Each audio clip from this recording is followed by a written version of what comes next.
CIET NCERT द्वारा प्रस्तुत है कक्षा 6 की सामाजिक विज्ञान की पाठ्य पुस्तक सामाजिक एवं राजनीतिक जीवन 1। प्रस्तुत है इस पुस्तक का अध्याय 8, जिसका शीर्षक है ग्रामीण क्षेत्र में आजीविका, पृष्ठ 75 से पृष्ठ 87 तक। तो आइए सुनते हैं अध्याय 8, ग्रामीण क्षेत्र में आजीविका, पृष्ठ 75। इकाई 4, आजीविकाएं। इस पृष्ठ पर ग्रामीण परिवेश को दर्शाते हुए 4 चित्र दिखाए गए हैं। पहले चित्र में केश कर्तनालय में बैठे कुछ व्यक्ति अपने बाल कटवा रहे हैं। दूसरे चित्र में खेत में कटाई का काम करते हुए कुछ मजदूर दिखाई दे रहे हैं। तीसरे चित्र में एक बैंक का दृश्य दिखाया गया है, जिसमें पैसा जमा करते हुए कुछ व्यक्ति दिखाए गए हैं। चौथे चित्र में हाट का दृश्य दिखाया गया है, जिसमें लोग सब्जियां खरीद रहे हैं। पृष्ठ 76 रिक्त दिया गया है। पृष्ठ 77 अध्याय 8, ग्रामीण क्षेत्र में आजीविका। पहले पाठ में हमने अपने जीवन में मौजूद अनेक तरह की विविधताओं पर नजर डाली। हमने इस पर भी विचार किया कि अलग-अलग क्षेत्रों में रहने से वहां के लोगों के काम धंधे पर कैसे असर पड़ता है। वहां पर पाए जाने वाले पेड़ पौधे, वहां की फसलें या दूसरी चीजें किस तरह उनके लिए महत्वपूर्ण हो जाती हैं। इस पाठ में हम ये देखेंगे कि गांव में लोग किन विभिन्न तरीकों से अपनी आजीविका चलाते हैं। पहले 2 पाठों की तरह यहां भी हम इसकी पड़ताल करेंगे कि क्या लोगों के पास आजीविका चलाने के समान अवसर उपलब्ध हैं या नहीं। उनके जीवन की परिस्थितियां एक दूसरे से कितनी मिलती जुलती हैं और वे किन समस्याओं का सामना करते हैं, इसे भी हम देखेंगे। इस पृष्ठ पर ग्रामीण परिवेश को दर्शाता एक चित्र दिखाया गया है और उसके नीचे उससे संबंधित कुछ प्रश्न पूछे गए हैं। ऊपर दी गई तस्वीरों में जो लोग काम करते हुए दिख रहे हैं, उस काम का वर्णन कीजिए। खेती से जुड़े कामों को अलग कीजिए और जो काम खेती से जुड़े हुए नहीं हैं, उनकी एक सूची बनाइए। आपने ग्रामीण क्षेत्रों में लोगों को कई तरह के काम करते हुए देखा है। उनमें से कुछ का चित्र बनाकर उनके बारे में लिखिए। पृष्ठ 78 कलपट्टू गांव। तमिलनाडु में समुद्र तट के पास एक गांव है कलपट्टू। यहां लोग कई तरह के काम करते हैं। दूसरे गांवों की तरह यहां भी खेती के अलावा कई काम होते हैं, जैसे टोकरी, बर्तन, घड़े, ईंट, बैलगाड़ी इत्यादि बनाना। कलपट्टू में कुछ लोग नर्स, शिक्षक, धोबी, बुनकर, नाई, साइकिल ठीक करने वाले और लोहार के रूप में अपनी सेवाएं देते हैं। यहां कुछ दुकानदार एवं व्यापारी भी हैं। जो मुख्य गली है वो बाजार की तरह दिखती है। उसमें आपको तरह-तरह की कई छोटी दुकानें दिखेंगी, जैसे चाय, सब्जी, कपड़े की दुकान तथा 2 दुकानें बीज और खाद की। 4 दुकानें चाय की हैं, जहां टिफिन भी मिलता है। यहां टिफिन का मतलब है खाने पीने की हल्की-फुल्की चीजें, जैसे सुबह इडली, डोसा व उपमा मिलता है और शाम के नाश्ते में वड़ा, बोंडा, व मैसूर पाक मिलता है। चाय की दुकानों के पास एक कोने में एक लोहार का परिवार रहता है। उसके घर में ही लोहे की चीजें बनाने का काम होता है। बगल में साइकिल की मरम्मत की एक दुकान है। वहां साइकिल किराए पर भी मिलती है। गांव में दो परिवार कपड़े धोकर अपनी आजीविका चलाते हैं। कुछ लोग पास के शहर में जाकर मकान बनाने और लॉरी चलाने का काम करते हैं। गांव छोटी छोटी पहाड़ियों से घिरा हुआ है। सिंचित जमीन पर मुख्यतः धान की खेती होती है। ज्यादातर परिवार खेती के द्वारा अपनी आजीविका कमाते हैं। यहाँ आम और नारियल के काफी बाग हैं। कपास, गन्ना और केला भी उगाया जाता है। आइए कुछ लोगों से मिलें जो कलपट्टू के खेतों में काम करते हैं और देखें कि हम उनकी आजीविका के बारे में क्या सीख सकते हैं। इस पृष्ठ पर नीचे एक चित्र दिखाया गया है जिसमें पानी से भरे हुए एक खेत में कुछ लोग काम कर रहे हैं। इस चित्र के नीचे लिखा है, धान की रोपाई कमर तोड़ काम होता है। पृष्ठ 79। तुलसी। हम सब यहां रामलिंगम की जमीन पर काम करते हैं। उसके परिवार के पास कलपट्टू में 20 एकड़ धान के खेत हैं। शादी से पहले भी मैं मायके में धान के खेतों में ही मजदूरी करती थी। यहां सुबह 8:30 बजे से शाम 4:30 बजे तक काम करती हूं। रामलिंगम की पत्नी करुथम्मा काम की निगरानी करती है। साल में कुछ ही मौके ऐसे होते हैं जब मुझे नियमित रूप से मजदूरी मिलती है। ये उन मौकों में से एक है। मैं धान रोप रही हूं। जब धान की फसल थोड़ी बढ़ जाएगी तो रामलिंगम हमें निराई के लिए और बाद में कटाई के लिए बुलाएगा। जब मैं कम उम्र की थी तो निराई कटाई का काम आसानी से कर लेती थी। लेकिन अब जैसे जैसे उम्र हो रही है, मुझे झुककर काम करने और देर तक पानी में पैर डुबोए रहने से तकलीफ होती है। रामलिंगम एक दिन का 40 रुपया मजदूरी देता है। मेरे गांव में मजदूरी के रेट से ये थोड़ा कम है। फिर भी मैं मजदूरी के लिए यहीं आती हूं। रामलिंगम पर मुझे भरोसा है कि काम होने पर वो मुझे ही बुलाएगा। बाकी लोगों की तरह वो आस पड़ोस के गांवों में सस्ते मजदूर ढूंढने नहीं जाता।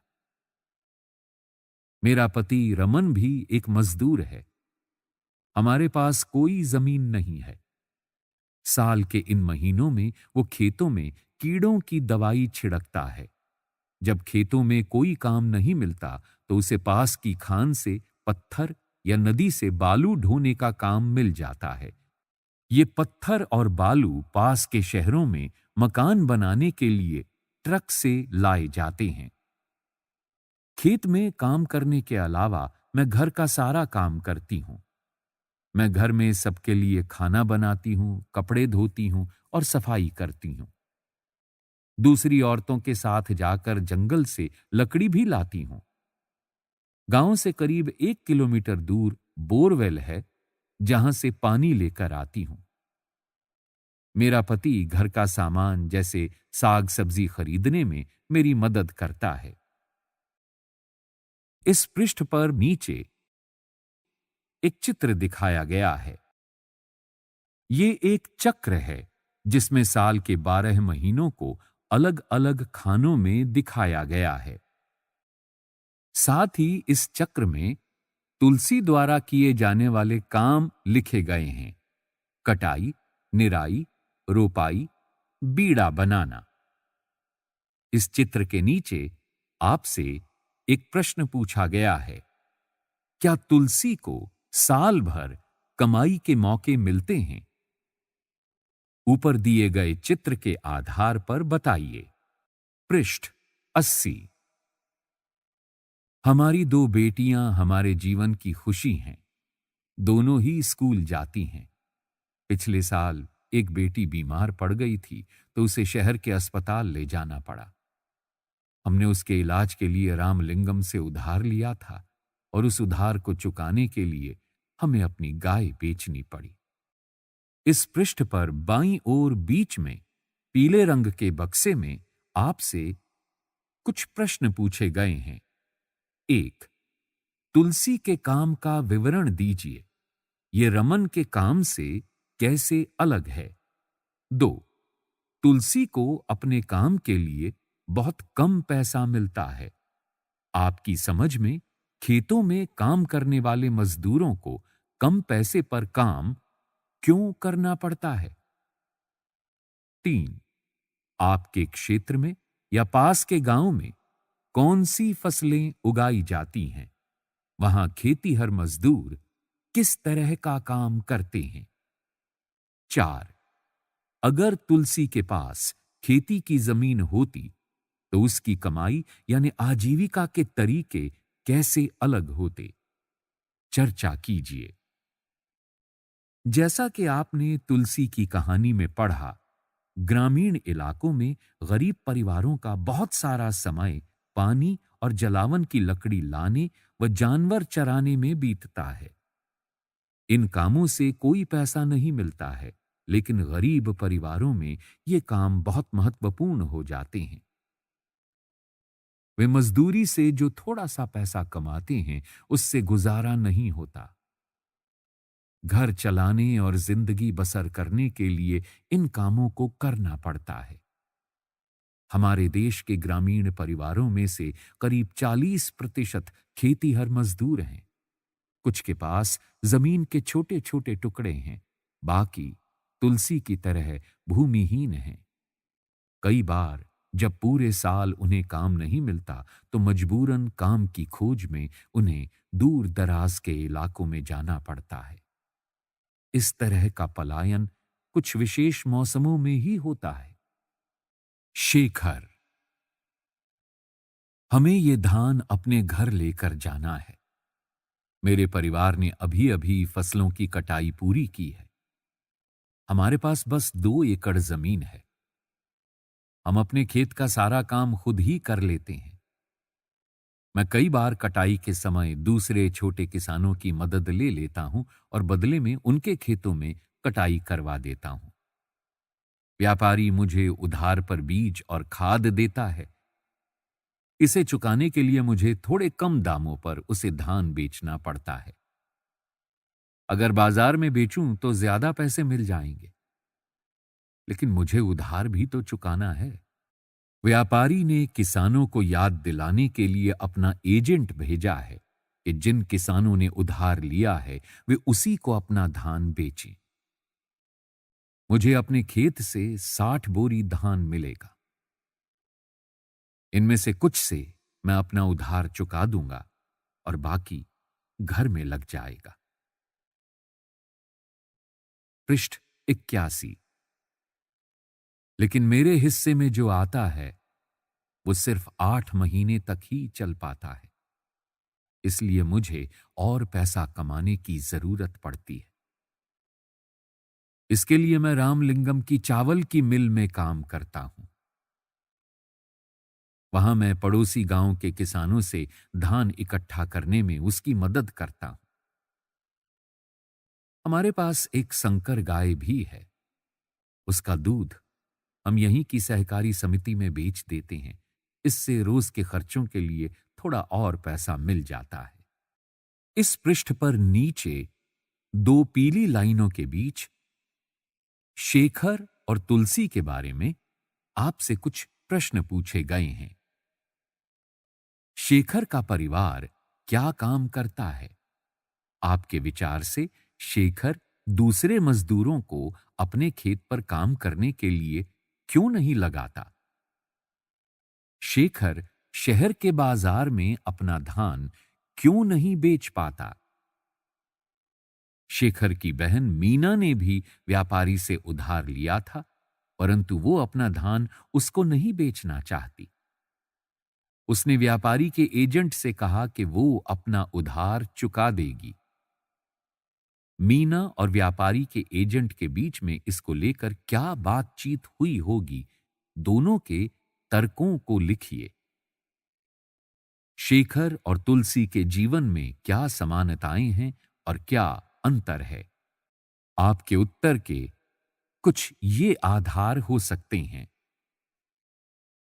उनके पास कितनी जमीन है? उनको उधार क्यों लेना पड़ता है? उनकी कमाई के साधन क्या हैं? और उन्हें दूसरों की जमीन पर काम करने की क्या जरूरत है? कर्ज लेने पर जैसा कि आपने पढ़ा, कई बार शेखर जैसे किसान जरूरी चीजें खरीदने के लिए पैसा कर्ज लेते हैं। अक्सर ये पैसा बीज, खाद और कीटनाशक खरीदने के लिए साहूकार से कर्ज के रूप में लिया जाता है। अगर बीज अच्छी किस्म के नहीं होते या फसल को कीड़ा लग जाता है, तो पूरी फसल बर्बाद हो सकती है। बारिश पूरी नहीं होने पर भी फसल खराब हो सकती है। ऐसी स्थिति में किसान अपना उधार नहीं चुका पाते। कई बार परिवार चलाने के लिए उन्हें और पैसा कर्ज के तौर पर लेना पड़ता है। पृष्ठ 82। जल्दी ही कर्ज इतना बढ़ जाता है कि किसान कितना भी कमा ले, वो उसे चुका नहीं पाता। इस स्थिति में कहते हैं कि किसान कर्ज तले दब गया। पिछले कुछ सालों में यह किसानों की विपदा का मुख्य कारण बन गया है। कई क्षेत्रों में किसानों ने कर्ज के बोझ से दबकर आत्महत्या तक कर ली है। रामलिंगम और करुथम्मा। जमीन के अलावा रामलिंगम के परिवार के पास एक चावल की मिल है और बीज व कीटनाशक बेचने के लिए एक दुकान है। चावल की मिल में उन्होंने कुछ अपना पैसा लगाया और थोड़ा सरकारी बैंक से कर्ज लिया था। वे कलपट्टू और आसपास के गांवों से ही धान खरीदते हैं। मिल का चावल आसपास के शहरों के व्यापारियों को बेचा जाता है। इससे उनकी अच्छी खासी कमाई हो जाती है। इस पृष्ठ पर नीचे हरे भरे लहलहाते खेतों का एक चित्र दिखाया गया है। उसके नीचे लिखा है, रामलिंगम की 20 एकड़ जमीन के एक हिस्से पर रोपी गई धान की फसल तुलसी जैसे खेतीहर मजदूरों की कड़ी मेहनत का नतीजा है। इस पृष्ठ पर पीले रंग के एक बक्से में आपसे कुछ प्रश्न पूछे गए हैं। तुलसी और शेखर का विवरण दोबारा पढ़िए। वे बड़े किसान रामलिंगम के बारे में क्या कहते हैं? इसके साथ जो आपने रामलिंगम के बारे में पढ़ा, उसे जोड़ते हुए इन सवालों का जवाब दीजिए। उसके पास कितनी जमीन है? अपनी जमीन पर उगने वाले धान का वो क्या करता है?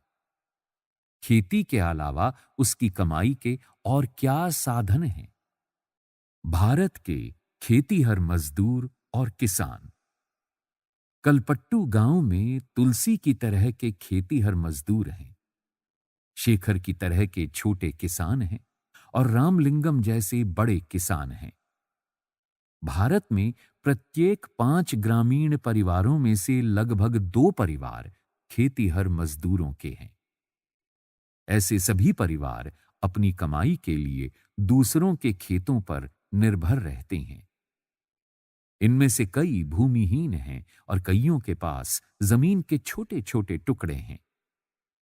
शेखर जैसे छोटे किसानों को लें तो उनकी जरूरत के हिसाब से खेत बहुत ही छोटे पड़ते हैं। भारत के 80% किसानों की यही हालत है। भारत में केवल 20% किसान रामलिंगम जैसे बड़े किसानों की श्रेणी में आते हैं। ऐसे किसान गांव की अधिकतर जमीन पर खेती करते हैं। उनकी उपज का बहुत बड़ा भाग बाजार में बेचा जाता है। कई बड़े किसानों ने अन्य काम धंधे भी शुरू कर दिए हैं, जैसे दुकान चलाना, सूद पर पैसा देना, छोटी छोटी फैक्ट्रियां चलाना इत्यादि। पृष्ठ 83। इस पृष्ठ पर बाईं ओर बीच में पीले रंग की दो लाइनों के बीच आपसे कुछ प्रश्न पूछे गए हैं। ऊपर दिए गए आंकड़ों को देखते हुए क्या आप ये कह सकते हैं कि भारत के अधिकतर किसान गरीब हैं? आपकी राय में इस स्थिति को बदलने के लिए क्या किया जा सकता है? हमने कलपट्टू में होने वाली खेती के बारे में पढ़ा। ग्रामीण क्षेत्रों में खेती के साथ साथ लोग जंगल की उपज और पशुओं आदि पर निर्भर रहते हैं। उदाहरण के लिए मध्य भारत के कुछ गांवों में खेती और जंगल की उपज दोनों ही आजीविका के महत्वपूर्ण साधन हैं। महुआ बीनने, तेंदू के पत्ते इकट्ठा करने, शहद निकालने और इन्हें व्यापारियों को बेचने जैसे काम अतिरिक्त आय में मदद करते हैं। इसी तरह सहकारी समिति को या पास के शहर के लोगों को दूध बेचना भी कई लोगों के लिए आजीविका कमाने का मुख्य साधन है। समुद्र तटीय इलाकों में हम देखते हैं कि पूरे के पूरे गांव मछली पकड़ने में लगे हुए हैं। आइए अरुणा और पारिवेलन के जीवन के बारे में पढ़कर मछली पकड़ने वाले एक परिवार के बारे में थोड़ा और जानें। ये परिवार कलपट्टू के पास पुदुपेट नाम के गांव में रहता है। इस पृष्ठ पर पीले रंग के बक्से में एक चित्र दिखाया गया है। ये पहाड़ी प्रदेश का एक खेत है। इस चित्र के नीचे लिखा है नागालैंड की सीढ़ी नुमा खेती। ये एक गांव है जिसका नाम चिजामी है। ये नागालैंड के फेक जिले में है। इस गांव में रहने वाले लोग चखे संग समुदाय के हैं। वे सीढ़ी नुमा खेती करते हैं। इसका मतलब है कि पहाड़ी की ढलाऊ जमीन को छोटे छोटे सपाट टुकड़ों में बांटा जाता है और उस जमीन को सीढ़ियों के रूप में बदल दिया जाता है। प्रत्येक सपाट टुकड़े के किनारों को ऊपर उठा देते हैं जिससे पानी भरा रह पाए। ये चावल की खेती के लिए सबसे अच्छा है। चिजामी के लोगों के पास अपने अपने खेत हैं, लेकिन वे इकट्ठे होकर एक दूसरे के खेतों में भी काम करते हैं। वे 6 से 8 लोगों का एक समूह बनाते हैं और इकट्ठे मिलकर पहाड़ के एक हिस्से पर घास पतवार साफ करते हैं। जब दिन का काम खत्म हो जाता है तो सारा समूह इकट्ठे बैठकर खाना खाता है। ऐसा कई दिनों तक चलता रहता है जब तक काम खत्म नहीं हो जाता। पृष्ठ 84। इस पृष्ठ पर ऊपर एक चित्र दिखाया गया है। इसमें नाव में बैठे हुए कुछ लोग मछलियां पकड़ने के लिए समुद्र के जल में जाल फेंकते हुए नजर आ रहे हैं, जबकि कुछ लोग नाव को चला रहे हैं। साथ ही तट पर कुछ महिलाएं एवं पुरुष पकड़कर लाई गई मछलियों को इकट्ठा कर रहे हैं। अरुणा और पारिवेलन। पुदुपेट कलपट्टू से ज्यादा दूर नहीं है। यहां लोग मछली पकड़कर अपनी आजीविका चलाते हैं। उनके घर समुद्र के पास होते हैं और वहां चारों ओर जाल और कैटामरैन यानी मछुआरों की खास तरह की छोटी नाव की पंक्तियां दिखाई देती हैं। सुबह 7 बजे समुद्र किनारे बड़ी गहमा गहमी रहती है। इस समय सारे कैटामरैन मछलियां पकड़कर लौट आते हैं। मछली खरीदने और बेचने के लिए बहुत सारी औरतें इकट्ठी हो जाती हैं। मेरा पति पारिवेलन, मेरा भाई और जीजा आज बड़ी देर से लौटे हैं। मैं बहुत परेशान हो गई थी। ये हमारे कैटामरैन में इकट्ठे ही समुद्र में जाते हैं। उन्होंने बताया कि आज वे तूफान में फंस गए थे। आज जो मछलियां पकड़ी गईं, उनमें से मैंने परिवार के लिए कुछ मछलियां एक तरफ उठाकर रख दी। बाकी मैं नीलाम कर दूंगी। इस नीलामी से जो पैसा मुझे मिलता है, वो 4 भागों में बंट जाता है। 3 हिस्से उन लोगों में बंट जाते हैं जो मछली पकड़ने जाते हैं। बाकी एक हिस्सा उसे मिलता है जिसकी नाव और जाल वगैरह होते हैं। चूंकि जाल, कैटामरैन और उसका इंजन हमारे हैं, तो वो हिस्सा भी हमें ही मिल जाता है। हमने बैंक से उधार लेकर एक इंजन खरीदा है जो कैटामरैन में लगा हुआ है। इससे ये लोग समुद्र में दूर तक जा पाते हैं और ज्यादा मछलियां मिल जाती हैं। नीलामी में जो औरतें यहां से मछलियां खरीदती हैं, वे टोकरे भर भर कर पास के गांवों में बेचने के लिए ले जाती हैं। कुछ व्यापारी भी हैं जो शहर की दुकानों के लिए मछलियां खरीदते हैं। मैं दोपहर 12 बजे तक ही नीलामी का काम निपटा पाती हूं। शाम को मेरा पति और बाकी रिश्तेदार मिलकर जाल को सुलझाते हैं और उसकी मरम्मत करते हैं। कल सुबह सुबह 2 बजे वे फिर समुद्र की तरफ चल देंगे। हर साल मॉनसून के दौरान करीब 4 महीने तक वे समुद्र में नहीं जा पाते, क्योंकि ये मछलियों के प्रजनन का समय होता है। इन महीनों में हम व्यापारी से उधार लेकर अपना गुजारा चलाते हैं। इस कारण बाद में हमें मजबूरी में उसी व्यापारी को मछली बेचनी पड़ती है और हम खुद खुली नीलामी नहीं कर पाते।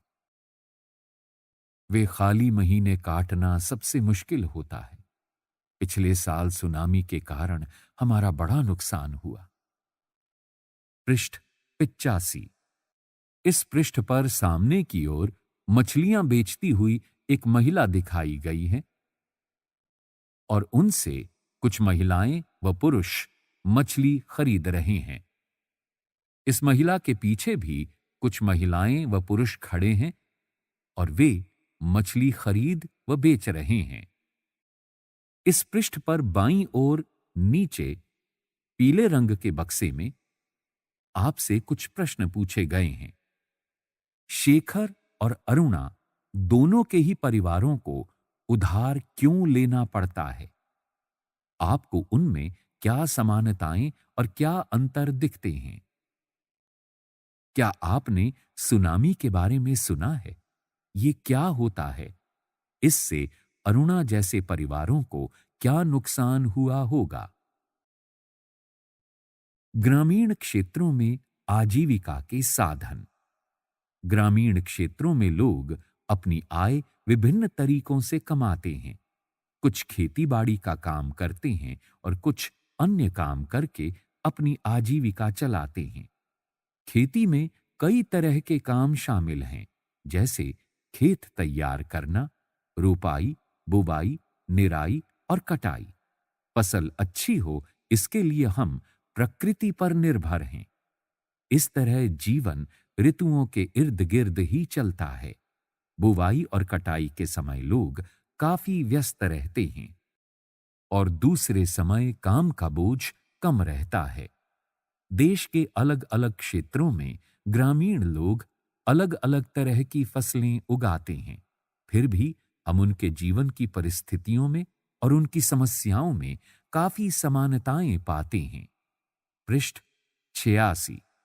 लोग कैसे जिंदगी बसर करते हैं और कितना कमा पाते हैं, ये इस बात पर निर्भर करता है कि वे जिस जमीन को जोतते हैं वो कैसी है।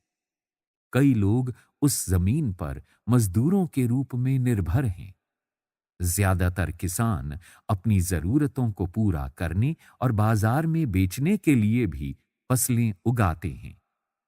कुछ किसानों को अपनी फसल उन व्यापारियों को बेचनी पड़ती है जिनसे वे पैसा उधार लेते हैं। गुजर बसर करने के लिए कई परिवारों को काम की खातिर उधार लेना पड़ता है या फिर तब लेना पड़ता है जब उनके पास कोई काम नहीं रहता। ग्रामीण क्षेत्रों में कुछ परिवार ऐसे हैं जो बड़ी-बड़ी जमीनों, व्यापार और अन्य काम धंधों पर फल फूल रहे हैं। फिर भी ज्यादातर छोटे किसानों, खेतीहर मजदूरों, मछली पकड़ने वाले परिवारों और गांव में हस्तशिल्प का काम करने वाले लोगों को पूरे साल रोजगार नहीं मिल पाता। अभ्यास एक।